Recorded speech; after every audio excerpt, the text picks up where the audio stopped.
Entrando no item 2, vamos ver então como funciona cada um desses sistemas.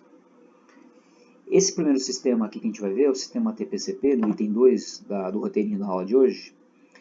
Ele envolve basicamente uma reação, né?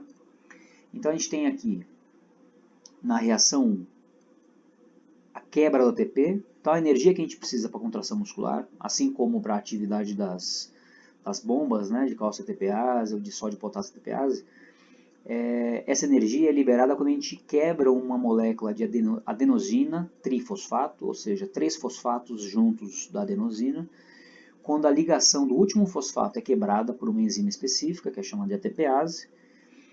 Essa quebra da ligação do último fosfato aqui libera energia, e essa energia que vai ser utilizada lá, por exemplo, na cabeça da miosina, para que a cabeça da miosina se conecte com o sítio ativo da actina, provocando então o deslizamento dos tecidos contráteis. Quando a gente tem a quebra da molécula de ATP, a gente tem a formação de uma molécula de ADP, ou seja, uma molécula de adenosina mais 2 fosfatos e um fosfato solto aqui, que a gente chama de fosfato inorgânico, por isso desse I.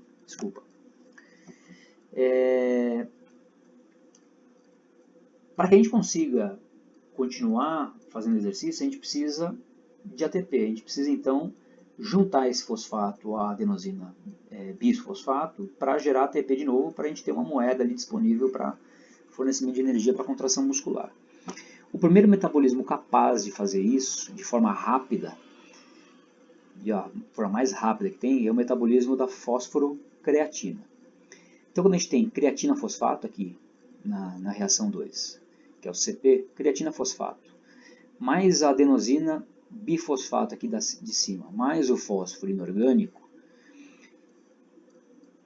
quando a gente tem então creatina fosfato reagindo com o ADP mais o fósforo inorgânico, e essa reação sendo mediada por uma enzima chamada creatina quinase, a gente tem a junção dessa adenosina bifosfato para ATP, sobrando então creatina. Então, na prática, o que acontece é que essa creatina quinase aqui quebra a ligação da molécula de fosforo-creatina, e quando quebra a ligação da molécula de fosfocreatina, a energia que está aqui contida nessa molécula de fosfocreatina é liberada para juntar de novo o fósforo inorgânico à molécula de adenosina bifosfato, formando então ATP. E o que sobrou, né? O que sobrou? Se eu quebrei a molécula de creatina fosfato, o que eu tenho aqui como resultado é creatina. Então, o resultado da ressíntese de ADP mais fósforo inorgânico a partir da creatina fosfato é o ATP mais creatina. Vejam que a gente só precisa de uma reação aqui para ressintetizar aquele ATP lá de cima que foi quebrado, para que ele fique disponível novamente para a contração muscular. Esses dois sisteminhas juntos aqui, como eu falei para vocês, tem reserva para mais ou menos 10, 12 segundos de contração vigorosa. Ou seja, a partir de poucos segundos, a célula precisa se virar nos 30 para fazer com que a ressíntese desse ADP gasto aqui na contração muscular seja ressintetizado por outras vias metabólicas. Quais elas?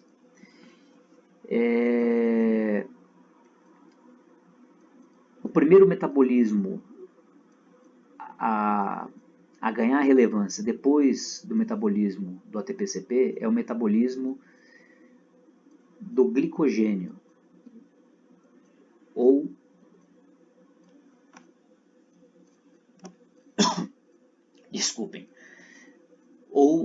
o metabolismo anaeróbio lático, porque tem produção de lactato. Eu deixei indicado aqui para vocês duas setinhas aqui para mostrar que todas as vias metabólicas elas são interligadas, né? Quando a gente volta no gráfico aqui anterior, como é que será que, por exemplo, à medida que a gente está degradando a ATP-CP, a gente já tem que ter a ativação do outro metabolismo, né? Mesmo nesse gráfico mais simples aqui do livro do McArdle, quando a gente tem a queda da participação do metabolismo ATP-CP para a produção de energia, a gente já tem nesse mesmo momento que a gente tem queda aqui do metabolismo ATP-CP, a gente já tem ativação do metabolismo glicolítico. Ele não vai ser ativado do zero aqui. Ele já vinha sendo ativado. Qual é a sinalização que a célula utiliza para ativar esses metabolismos, mesmo durante a participação predominante de um outro metabolismo? Mesmo tendo a participação predominante do metabolismo do ATP-CP, como é que a célula muscular entende que já é necessário ativar o metabolismo glicolítico? Uma informação importante que a célula leva em consideração é o acúmulo de fósforo inorgânico. A gente vai ver mais para frente que o acúmulo de fósforo inorgânico é importante, o acúmulo de fósforo inorgânico e o acúmulo de ADP, esses dois sinalizadores aqui são importantes para ativar duas coisinhas básicas aqui. Para ativar a enzima creatina quinase, que é a própria enzima que quebra creatina fosfato. Né? Como é que a célula entende que você está gastando ATP, precisamos ressintetizar ATP?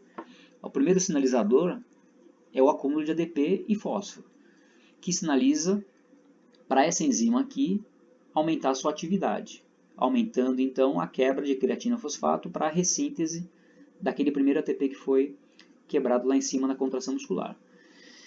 Mas à medida que a contração vigorosa vai perdurando, esse sistema aqui ele é limitado para ressintetizar todo o ATP que foi quebrado na contração muscular, de forma que a gente vai